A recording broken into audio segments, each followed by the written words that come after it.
Hello everyone, thanks for joining here for quick discussion and here we are. So today we will talk about default risk charge. And if you remember the last time we discussed the sensitivity based approach, okay?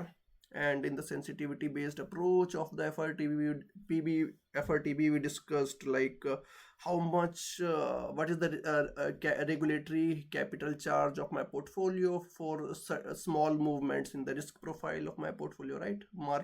Sudden small movements in like interest rate, commodity prices, equity prices, credit spread, right? For market risk factors, we determine those that risk charge called sensitivity based charge, okay? So but it does not cover your default risk charge in the portfolio, right? Also called jump to default risk, it does not cover that. So that's why we are here to discuss this jump to default risk charge, okay? And I wanted to show you one thing, okay, what we have covered, why we have not, okay? So in the last discussion, we covered delta risk charge, vega risk charge, and curvature risk charge, okay? But now we are covering default risk charge, and for default risk charge, I have covered two types of holdings actually, and one type of holding is non-securitization, and second would be the securitization holding. So let me show you my portfolio so that you get a grip on okay, what we have done. So this is my securitization portfolio, sorry, non-securitization, and it is similar to my previous portfolio, okay? This is only a dummy portfolio, okay? And like it has issued it, but the important thing you will see that, okay, there is a like long short column, okay? So I have tried to give it a feel of like offsetting behavior, like decreasing of the risk based on some netted positions, okay? You see, for the same issuers I have long short positions, and some positions are senior, some are covered, some are non-senior, right? uh, so it's like so covered, senior, non-senior, it's like this, okay? If some losses happens, if some in the firm, okay, and then the lowest priority, okay, lowest seniority or the junior bond, okay, it will face the first default, and the higher portions of the bond debt structure like senior and covered, okay, they will face a loss at a later stage, okay, when the loss exceeds some threshold, okay? Covered bonds, they are backed by some pre-designated collateral, okay? If some losses happen, then those that collateral is used to cover the losses in the covered bond, so it is the most secure, okay? Like has even higher seniority than senior bond, okay? That's the main thing. There is a loss given default means how much my bond can lose if the default happens. Yeah, see, you see, some could have 100% default, some could be like 100% means, okay, everything gone, my bond is gone in case of default, okay, and I will get nothing. Some have 75%, like I will get 25% back. And there is a risk weight, the higher the risk weight, the riskier the bond, and the lower the risk weight. And okay, you see the AAA bond, and it has very less risk weight, okay? And if the rating goes down, then the, okay, you see the risk weight is increasing, little increase, okay? And if the it moves towards the junk rating, like this is not the junk rating, but speculative grade, you can say, not investment grade. So then it moves to this area.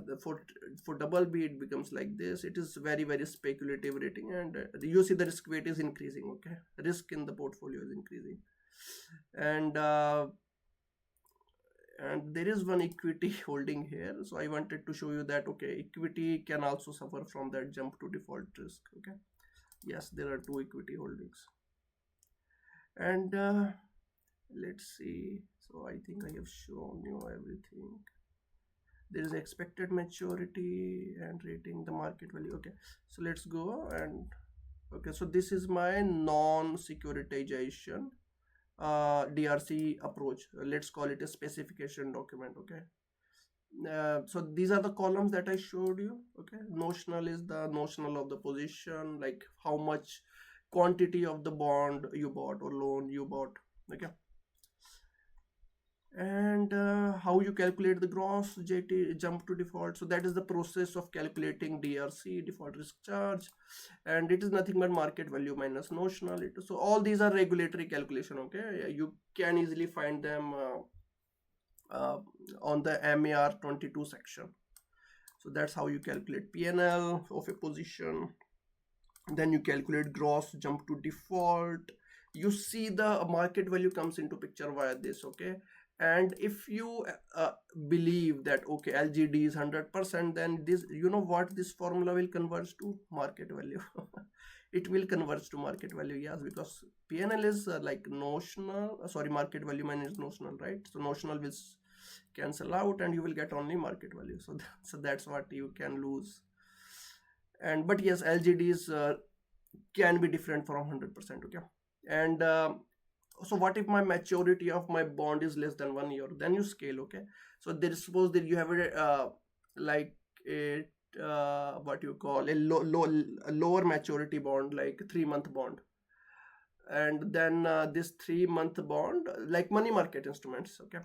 And then you don't have exposure for the whole year, right? You don't have exposure for whole year.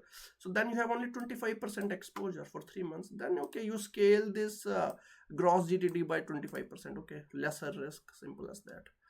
And for equities there is a similar consideration, but that is more subjective, okay? For equities you uh, depending upon the risk in the position, because you know equity does not have a maturity date. So if you perceive the risk in the equity position to be more, then okay, it is simply one this fraction, this time fraction. And if it is like very less risky position, then it is 25%, okay? Okay, so yes, that is year fraction. Then you have to scale your gross jump to default by that year fraction. Then there is some netting, okay? So okay, if you want to aggregate two exposures, yeah, I mean to add two positive exposures too long, so then it is straightforward, okay? Just add. If you are long on two bonds from the same issuer, then okay, go long, no problem. But okay, if when you come to the netting, okay, so there is a criteria. Okay, okay, if the short position has a lower seniority, so that is important, okay? It has to be lower seniority, only then you can net them, okay? Netting means it will decrease your risk, simply it will decrease your net JTD, okay? Your decrease your net, your risk will decrease, so that is important, okay? So what the banks can do, what they actually do is they, for the short position, they usually have a lower seniority like equity, okay? So that can net. If I have a bond of Apple, okay, and I have a equity position on Apple issuer, then they can net, okay, my risk will decrease like that, okay? That the seniority ladder is same. So I have explained the same here, okay? And if you cannot net two exposures, then it simply converts to net JTD, okay? Just assign that gross JTD to net JTD, simple like that, okay? Whenever netting can happen, okay, aggregate two numbers. If it does not, then no problem. All right, and there are three buckets actually, okay? I wanted to show you the buckets. What are the buckets? Okay, so these are the buckets, okay? Corporate, sovereigns, and local governments and munis, okay?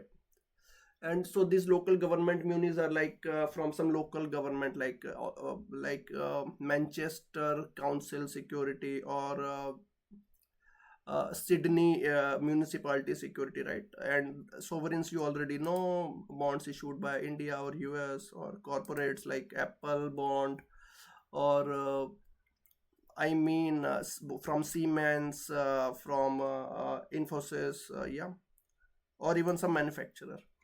There are different gig sectors, and yeah, but these are the buckets. And I will come to the securitization bucket later. And so I have explained you the risk weights, okay? They are according to the risk in the position. Then I have explained you maturity scaling. Okay, let's come to the hedge benefit ratio. So what is the hedge benefit ratio? It is your long exposure divided by short exposure plus long exposure. So it is interesting, right? So, and it is also one interesting tidbit here. So 0 means 100% netting, 100% hedging, okay? 100% means if you have no net short position, then obviously there is 0% hedging, okay? You go long is equal to long, or short is equal to I mean like this. So yes, it is a hedge benefit ratio is nothing but a measure of, okay, how the netting effect of your short position. So it tells you that. So that's the meaning of hedge benefit ratio. Then you calculate default risk charge using this formula. It's nothing but you multiply your risk weight by JTD. Okay, so that I think it is a standardized, very standardized thing. You multiply exposure by risk weights. Okay, it was done in Basel 2, Basel 3, and today also it does not change. It is the part of standardized approach. Okay, you multiply risk weight by exposure. Okay, then okay, this hedging benefit ratio comes here. Okay. If you see that, if you're yeah, so it works like this. Then you multiply this hedge benefit ratio by risk weight, and you calculate yeah, more of this value. So you net the short positions actually. So this is the short. So in a nutshell, you can see, think it like a risk weight multiplied by exposure, but you also subtracted the short risk weights and their net JTDs. Okay, so I calculated for 3 buckets, and they can just be added. Okay, there is no correlation, nothing like that. Just add them. Okay, that is your capital charge for non-securitization. All right, so that's all, nothing else. Let's go to for for securitization holdings. Okay, so these are my securitization holdings. So how many different types of securitization I have in my portfolio? Again, this is a dummy portfolio. Okay, nothing real about it, but it's pretty good illustrative, right? It gives you the feel that there is a residential mortgage backed securities uh, with different tranches there of CMBS, commercial mortgage, collateralized loan obligation, and asset backed commercial paper like credit card backed auto loan, right? Commercial property. And so these are different tranches actually. In the securitization, we invest in tranches, and tranches can be very they can be huge with a lots of valuation. We purchase a small portion of that tranche. These banks purchase small portion of the tranche. And so how do we decide the buckets in the securitization? That's the important part. So this bucket comes from two columns actually: asset class and region. Okay, and there is one more corporate, I think, corporate bucket. It is a standalone bucket.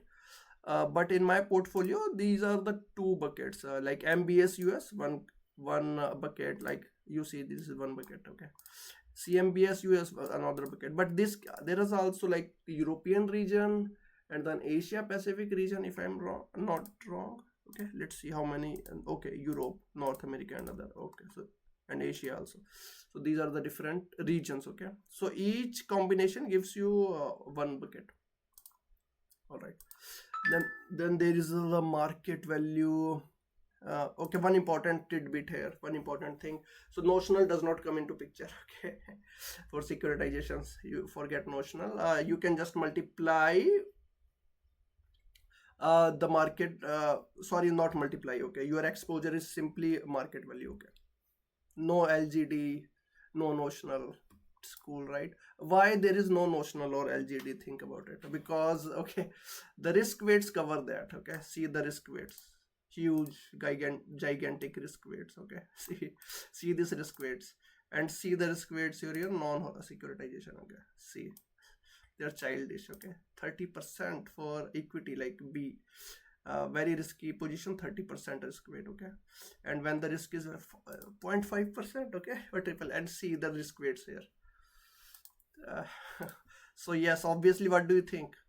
Capital will be a lot more. Okay, why it is a lot more? Why they are so conservative? Okay, okay, I mean so hawkish.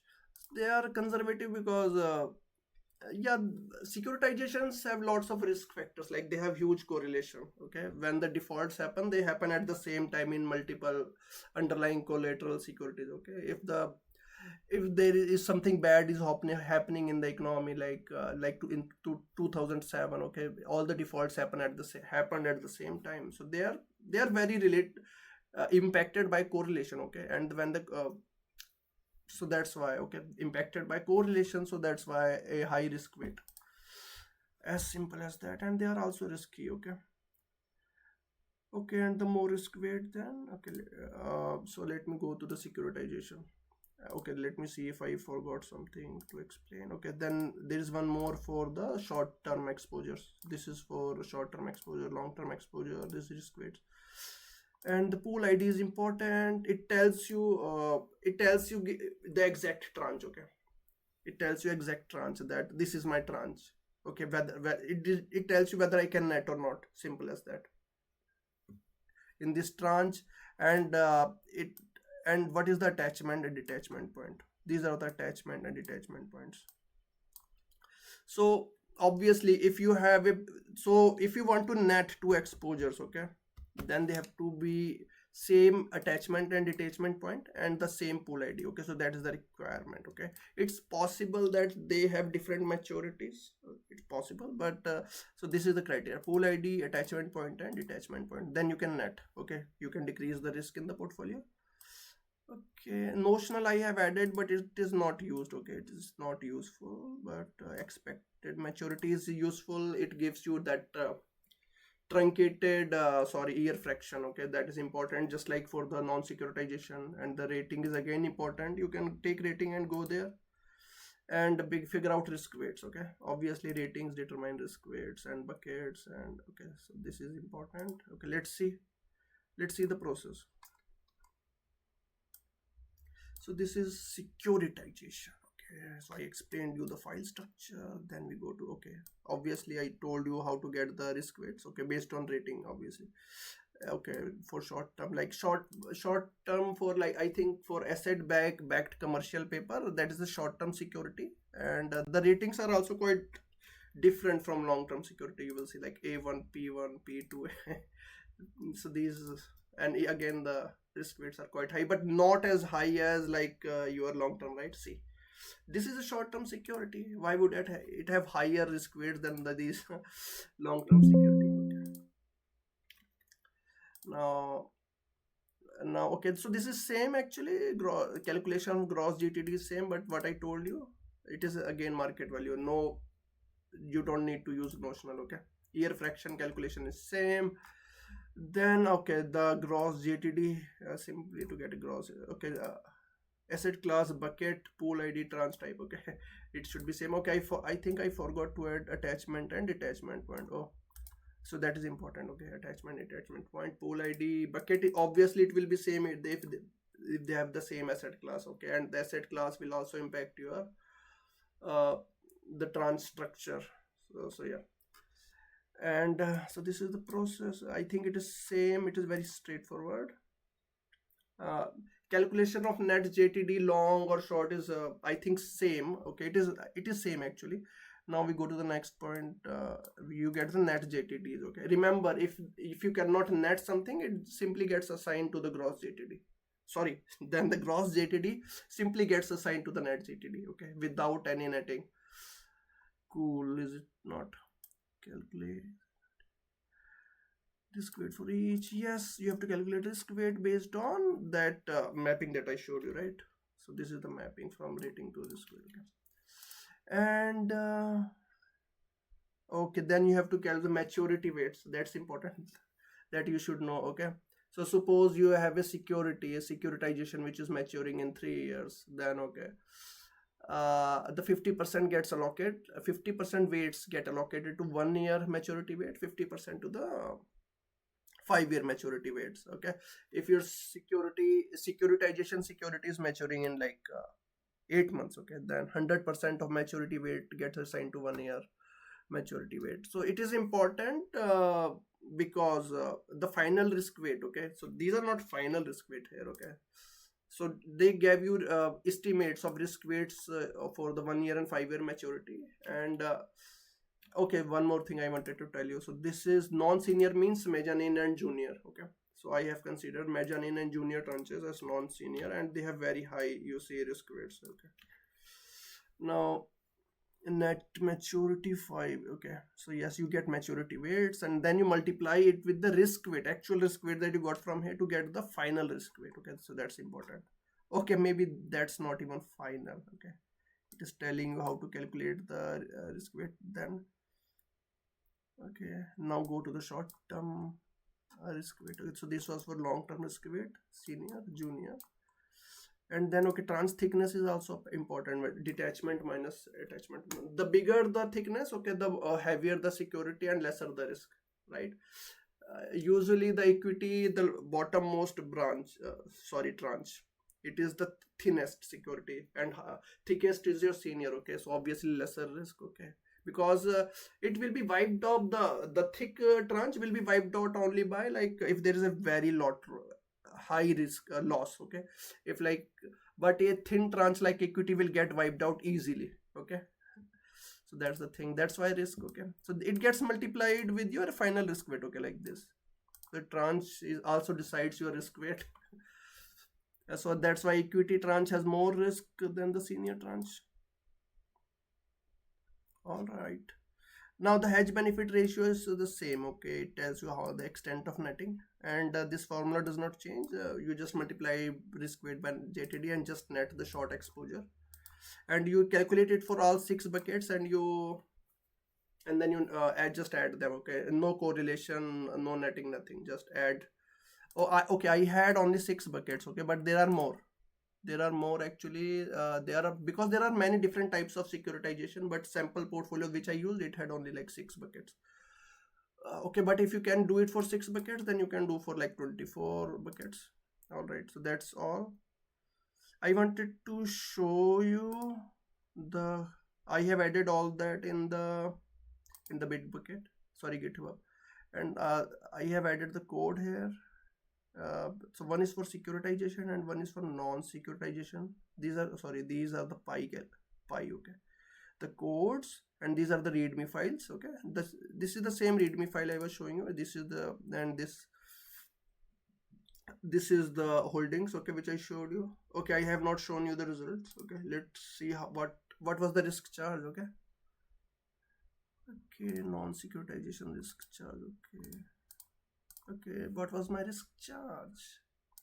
You see such a little risk charge for my 3 buckets, okay, for corporate, sovereign, and government. So this was the total risk charge, okay. But how much was it? 764 because the risk weights were so low, right? All right, and let's see what was my total default risk charge for securitizations. Okay, what was it? Oh man, 158 million. It is a lot, right? Yep, it is a lot. The risk weights are very high, and if you see how much were my speculative exposures, okay, I had speculative exposure, okay, so there are some not speculative exposure, but obviously risk weights are high, okay. These are not speculative, these are investment grade only, but yeah, the risk weights were high. So this is the exposure, and what else? Let's see. A GitHub code I have shown, and process I have shown, and functional overview I have shown. Okay, so that's all. I think nothing is. And one more last thing, actually, you can also, if you have, it is also possible to net these positions with these positions, okay. You can net securitizations versus non-securitization, okay. You can still decrease risk, but you need to create like they call it a process called decompose, okay. So the process of decomposition means you can create a securitization portfolio from this non-securitization, okay, for your calculations, okay, for netting benefit. If you find similar exposures between these two sets, okay, then you can obviously net these two sets as well. So that will decrease risk, okay. So that I have not done here, but it is possible. And where from did I get these ratings? I got these ratings from external rating based approach, okay. If your portfolio is not okay, IRB approved, then you can use these external rating based approach. But if the bank's portfolio has is a if bank is allowed to use internal rating based approach, then obviously they will use internal rating based approach. It has a slightly different methodology. Yep, so that's all. Thank you, have a great day, team.